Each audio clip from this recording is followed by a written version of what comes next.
seemed like in the first three quarters you had a real statistical dominance, but you couldn't capitalise. But I guess were you really pleased with the perseverance of the team to just keep coming and then getting their rewards, I guess, in the end?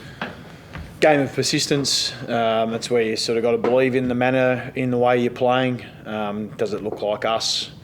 Even though the scoreboard might not be ticking over, probably a few opportunities lost on the other side. A couple of great goals kicked from the opposition as well. Sort of kept them in it. So it was a matter of probably just persistence and sort of keep believing that the way we were playing was setting up the game the way we wanted it, and hopefully with just the weight of that, eventually something happened. And last quarter, we're obviously able to get the scoreboard ticking over.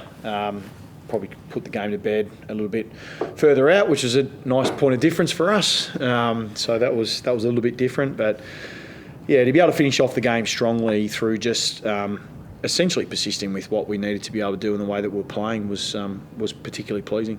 Did a lot of scoring from your defensive half today. How pleasing was that? How did you see your ball move from that perspective? Yeah, we had some great moments with the ball in hand. It hasn't been something that we've been scoring a lot from in more recent of times, but look, I thought what the players did really well, what we did well today was we took what they gave us. If the mark's there, we're able to change the angles. So just given that, amount of times we had, I think contested possession, we won by over 100. I mean, that's significant. And then to win the contested possession as well made it really difficult for Gold Coast to get their hands on the ball. So no, there's a lot to like with the way we moved the ball tonight. And it's been something that's been a work in progress for us over the last little while. We've had plenty of feedback off some recent performances against some extremely good sides. And we've gone to work on some aspects of that game. But, it was, I guess, set up in the first three quarters and finished well in the last. The way your midfield, so comprehensively dominated Gold Coast midfield, that's been getting some plaudits and has performed well. How pleased with that, the way Patrick and I guess Sam are two examples of how they went to work? Yeah, well, they're a very talented group of players. You've got Witts as a main ruckman as well, so that was important. Oh, look, our mids are a very proud group and lowered our colours in that area last week to a pretty handy team, to be fair, that are proven against anybody right now. They're stacking up well. So, but there were some clear things we needed to be able to get after last week. Most of it was about our heat on the ball and probably their ability to be able to extricate it without enough pressure on the ball. So, look, at the end of the day, the best way to be able to beat teams that build pressure is create your own. And that's something that we didn't bring to that game. And it was something I thought when we needed our turn, we did. Our tackle count was down, but as I said, I think when you weigh that up against all the other numbers, we weigh that up against our contested possession, our ground ball, and also our ability to be able to keep possession of the ball. It's probably not a number that necessarily we need to pay too much attention to. Charlie, in that third quarter, I felt Mac Andrew was everywhere early, but the way he got up the ground and then took a couple of those big contested marks must have really sort of steadied the ship, I guess, to let you kick on. Yeah, we didn't do any favours in the first half. Our inside 50 entry early was a little bit troublesome, so we just had to get some better balance going forward. And clearly, Andrews had a really big say in that, and that contest was an intriguing one in some ways. You're looking at two very athletic individuals. And fortunately, with our forwards, they went to work on it a fair bit. We went to work on how we entered the inside 50, a bit smarter with where we went to, work together a bit more as a team. And so we were able to get at least that contest a little bit more in our favour. But no, he's a talented young man. Bossy, late in the third quarter, the free kick counts 3 in your favour. I mean, we know there's no rules as to what numbers should be, but did that surprise you? No, we'll follow some bump.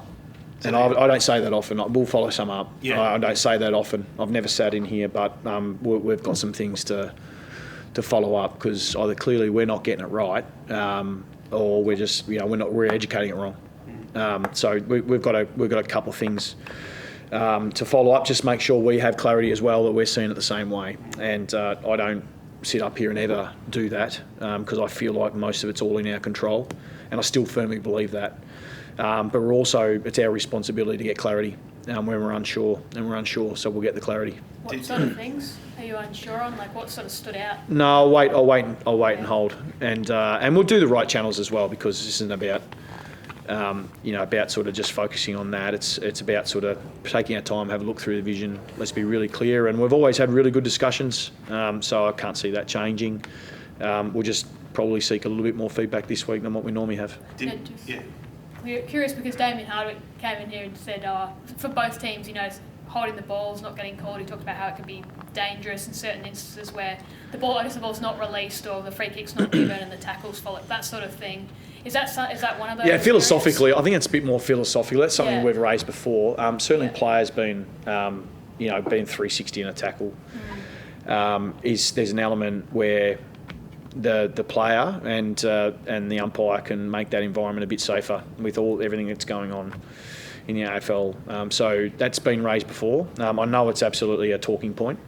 So I'm not so much too worried about that. So there's a genuine intent to provide the environment as a really safe environment. I think we've done that amazingly well in more recent times. So, but I just think there's opportunities to be able to sort of take a moment to get some clarity, and we'll get that. We'll look at our performance like we always do with clarity.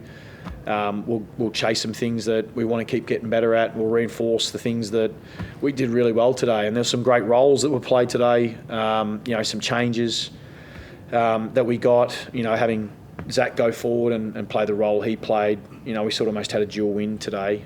Being able to bring Cowan and play him down back, have a young developing half-backer be able to come in and play his role, and then be able to have Zach then go forward and hit the scoreboard was a pretty big win for us today. So there were some roles within it that we needed, and guys have really stepped up and taken ownership of those. And Chincotta on Took, that was a big role as well. Yeah, and he's probably taken a few more of the smalls that have been in the forward line. He's had some really important roles with Hill and Pickett and a few different roles. Papley had last week as well, and he's done some great jobs. He's just a hungry young man, and he's desperate to play for the Navy Blue, and he loves playing for the jumper, and he's got a long history here, and and he'll fight to the death no matter what. So you love having those people in your team.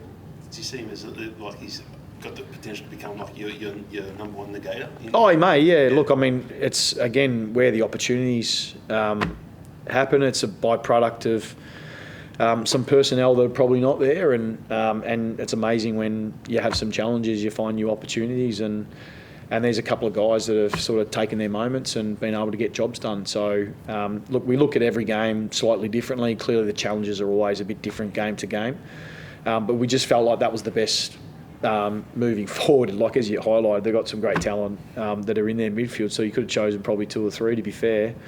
But we obviously thought that Miller was a pretty important player. Do you like the look of, I know you've got those two good ruckmen, but what Tom DeCunning was able to offer today? Obviously clearances, first use up against a big guy in Wits. He's got plenty of the ball himself as well. Yeah, unfortunate again for Pitto that he's not in the team. They've combined extremely well. But we knew exactly what we're getting with TDK in terms of him being able to get the job done. I think where he's really matured as a player is his consistency to be able to do it over 4 quarters and bring that energy is something he's grown in his game, and he sort of does grow with that responsibility. And as you highlighted, he's playing against a very good ruckman today and certainly held his own and gave our midfield a good look at the ball, and that's all we ever ask is that he can do that. And he's played against some really good oppo rucks and competed pretty hard. So certainly gives us a lot to think about, that's for sure.